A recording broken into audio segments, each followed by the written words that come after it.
हे guys welcome. इस video में हम देखेंगे माइकलसन इंटरफेरोमीटर के बारे में। तो स्टार्ट करते हैं आज की वीडियो। Michelson interferometer. तो माइकलसन इंटरफेरोमीटर एक्सपेरिमेंट समझने से पहले हमें इसका सेटअप समझना होगा। अगर हमें इसका सेटअप समझ में आ गया तो हमें पूरा एक्सपेरिमेंट तो अपने आप ही समझ में आ जाएगा। तो देखते हैं। Michelson interferometer consist of two highly polished mirrors M1 and M2 and two plane glass plate A and C parallel to each other.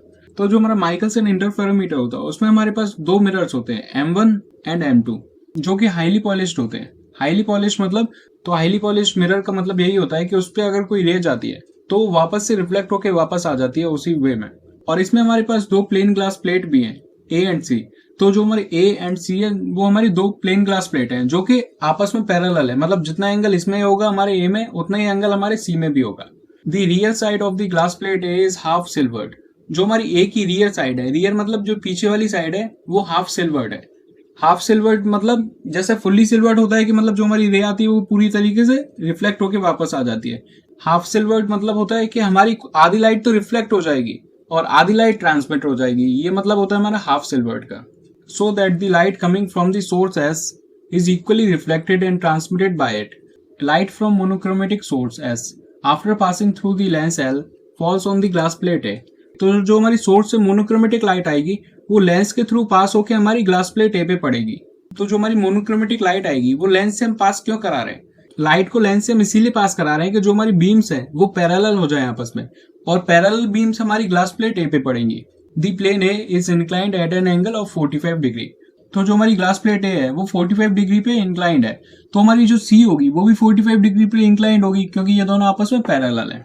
One half of the energy of the inclined beam is reflected by the plate A towards the mirror M2। तो जैसा कि हमें पता है हमारी glass plate A half silvered है, तो इसकी जो हाफ एनर्जी होगी वो रिफ्लेक्ट हो जाएगी टूवर्ड्स मिरर M2। तो M2 की तरफ इसकी आधी एनर्जी रिफ्लेक्ट हो जाएगी and the other half is transmitted towards the mirror M1। और इसकी जो आधी एनर्जी है वो ट्रांसमिट हो जाएगी M1 की तरफ। These two beams return to the plate A। तो जो हमारी बीम थी जो M2 की तरफ रिफ्लेक्ट हुई थी और जो हमारी बीम थी जो M1 की तरफ ट्रांसमिट हुई थी, तो वो दोनों बीम्स रिफ्लेक्ट होकर वापस आ जाएंगी हमारी प्लेट ए पे। The beam reflected by M2 is transmitted through the glass plate A and the beam reflected by M1 is reflected by the glass plate A towards the eye. तो जो हमारी दोनों beams आई reflected होने के बाद M2 से और M1 से, वो हमारी ए पे आके मीट करेंगी और ए पे से भी ये रिफ्लेक्ट हो जाएंगी towards the eye. The beam going towards the mirror M2 and reflected back has to pass twice through the glass plate A.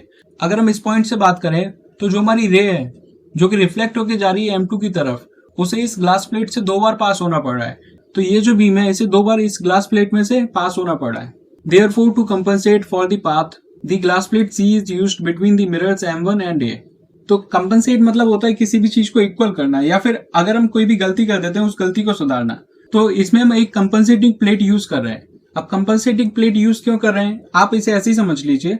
तो जैसा कि हमारी बीम जो इधर से रिफ्लेक्ट होकर M2 पे जा रही है उसे दो बार इसमें से पास होना पड़ रहा है, और जो दूसरी रे है हमारी जो कि ट्रांसमिट हो रही है इधर से, तो अगर ये कंपनसेटिंग प्लेट इधर नहीं होगी तो जो हमारी ट्रांसमिटेड रे है उसे किसी में से पास होना नहीं पड़ेगा, वो सीधे जाएगी और रिफ्लेक्ट होकर वापस आ जाएगी।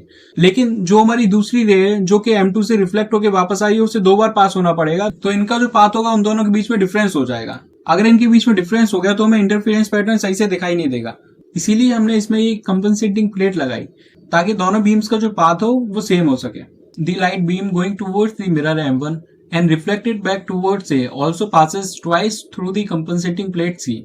तो जो बीम हमारी ट्रांसमिट हो रही है उसे एक बार इस कंपनसेटिंग प्लेट से पास होके जाना पड़ेगा, और M1 पे रीच करेगी तो भी इसे कंपनसेटिंग प्लेट से पास होके आना पड़ेगा।